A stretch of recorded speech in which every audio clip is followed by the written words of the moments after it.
खबर खेल के मैदान से। पाकिस्तानी बैटर्स ने रन्स के ढेर लगा दिए। अब्दुल्ला शफीक की शानदार डबल सेंचुरी और आगा सलमान की सेंचुरी। श्रीलंका के खिलाफ दूसरे टेस्ट मैच के तीसरे रोज का खेल खत्म हो गया।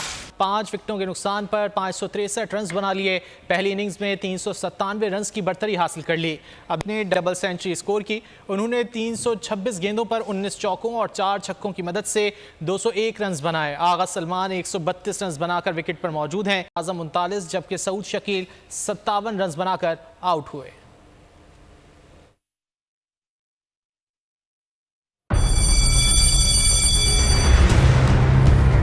जामियात में चलता गोरख धंधा,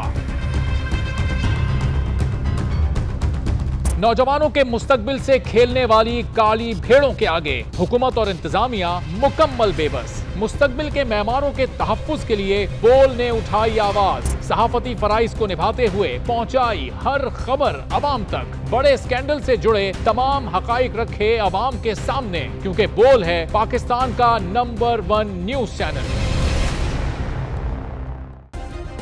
सब्सक्राइब करें और बेल दबाएं ताकि कोई खबर रह न जाए।